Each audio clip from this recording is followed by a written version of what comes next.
Dobrý den lidi, já jsem Marty a dneska vám ukážu, jak upéct tlinecké cukroví. Nejdřív budeme potřebovat 300 gramů hladké mouky. Tak, ty máme. Potom 100 gramů moučkového cukru, 200 gramů másla nebo hery, trochu citronové kůry, 1 vaječný žloutek a 1 pytlík s vanilkovým cukrem. A ještě budeme potřebovat nějakou misku, v které to budeme míchat. Nejprve si vezmeme hladkou mouku, takže si tohleto sklidíme na stranu.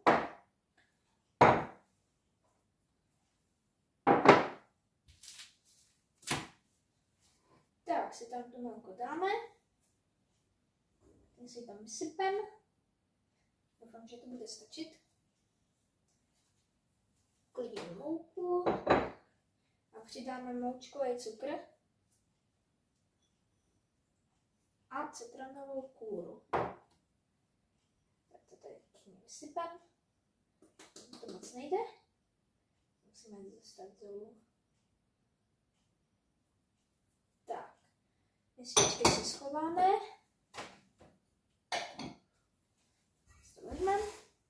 Ještě přidáme vanilkový cukr a vysypeme ho tam pěkně celý.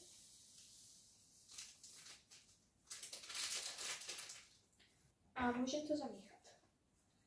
Nejdřív vydáváme sypký suroviny.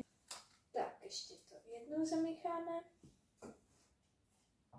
Přidáme žloutek a heru. Tak, dobré. Ale teďka už to nepůjde míchat, takže budeme muset vyhrnout rukávy, oddělat vařečku, jednou rukou to chytnout a pořádně to zamíchat rukou. Musíte to. Tak, před několika hodinami jsme si připravili těsto, které máme tady. To asi nevidíte, tady. A teďka se v něj budeme vykrojovat to cukroví. Nejdřív si tady kousek ukrojíme.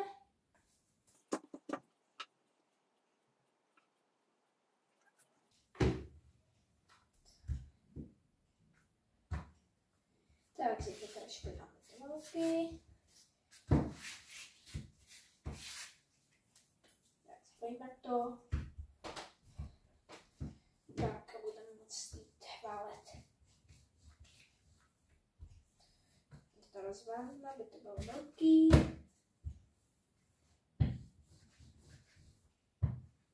Musí to mít dobrou ploušťku, aby se to nepeklo moc dlouho, ale aby se to zase nespálilo za tu chvilku.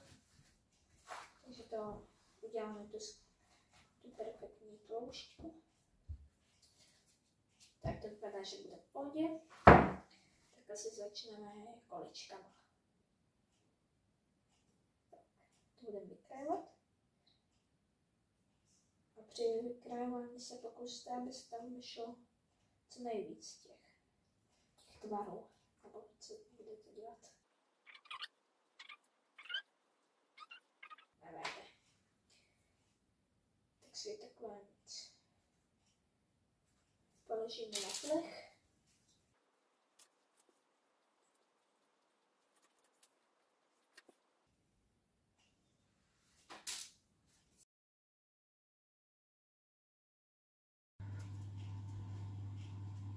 Tak, vypadá to, že už to máme předehřátý, tak otevřeme troubu a můžeme tam první várku hodit.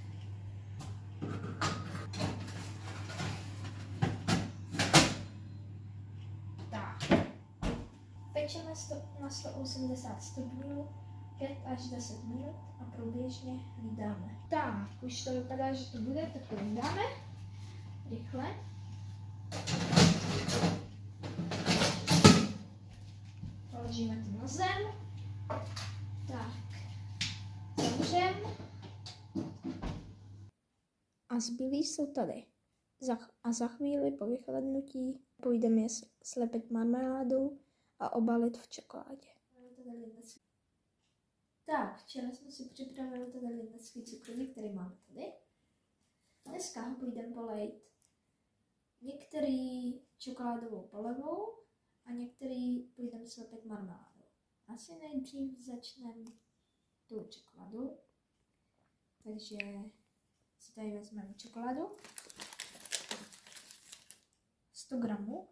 Pěkně si ji tady rozlámeme na kostičky do mističky.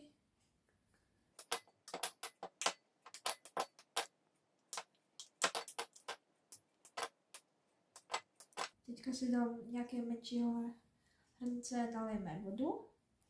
Tak se to sem položíme.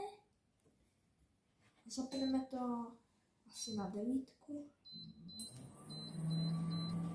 Tak a dáme na to tu misku s čokoládou.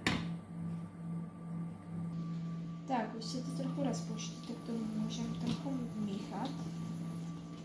Když se to bude rozpouštět, když to bude celý rozpouštěný, no tak to musíme míchat, aby to... Tak to musíme prostě míchat.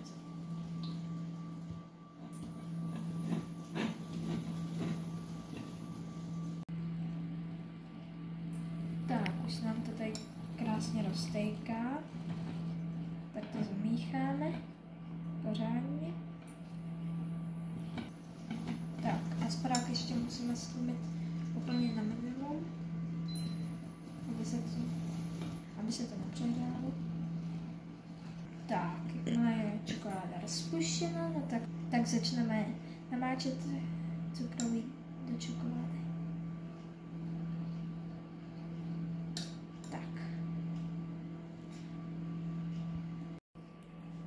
Tak, čokoláda už je sleděná, tak to vypneme a můžeme zkoušet namáčet. Tady si vezmeme nějaký hezký, třeba pejsničku. Takhle si ji dáme a i tak trošilinku to tam namočíme. Necháme odkapat.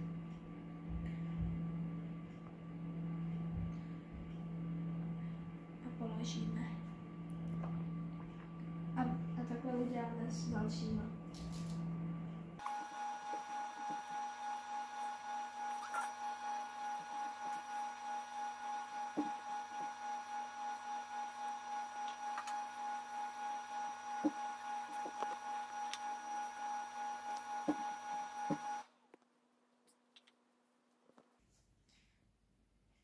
Tak jsme si to připravili 5 na ozdobení. Nejsme nemohli pozdobit. Už jsem si tady ještě připravil bílou rýži a tady srdíčka, taky bílý. A teď se to můžu posypat.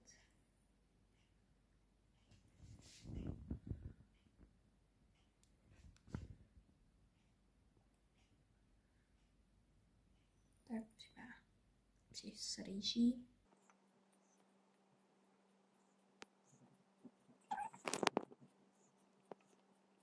Tak. Teďka to už je uschlé a je to připravené k jedení.